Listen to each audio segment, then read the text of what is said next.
Oh, I'm getting a headache just thinking about it. The Cadillac Northstar engines weren't just bad. They were notoriously bad. And I'm not even finna mention the starter location. Psych, I'm about to mention it. Now, I don't know why GM decided to experiment with their flagship brand, but this entire engine made them rethink putting dual overhead cam engines in their vehicles. The starters on these things, no matter how new they were so bad that you'd have to replace them almost every 2 weeks. And the location of them didn't make it any better. You had to lift the intake manifold just to get to it. Another major issue were the head studs. Now, GM did not think it through when they used the head studs. The head studs were very thin. Not only that, but the threading on them were fine, very fine. They weren't thick at all. So, yeah, the heads like to come off of the block. Now, this is the solution, and I find this absurd.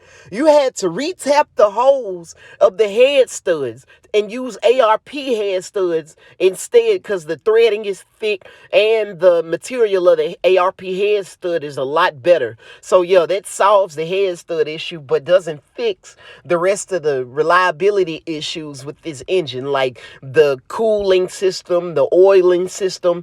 Man, this thing would sludge up like crazy. So threw this thing inside of a Cadillac SLR-V. This thing was basically a luxury C6 Corvette.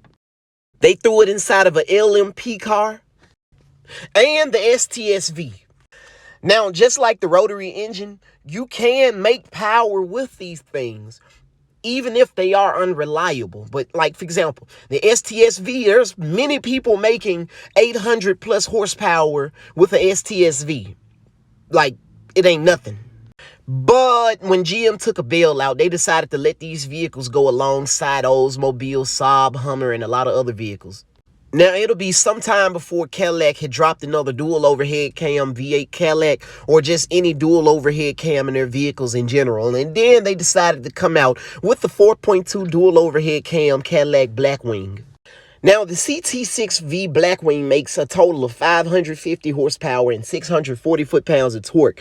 Now, the reason why they discontinued this, well, there's a lot of speculation, but the main assumption is, well, it costs too much to develop these things. In fact, it was supposed to go in the Cadillac V, the Cadillac Escalade V, but for reliability purposes, they decided to just go with like a LT4. So, yeah.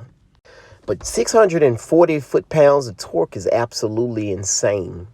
But, hey, what can I say? Love you guys.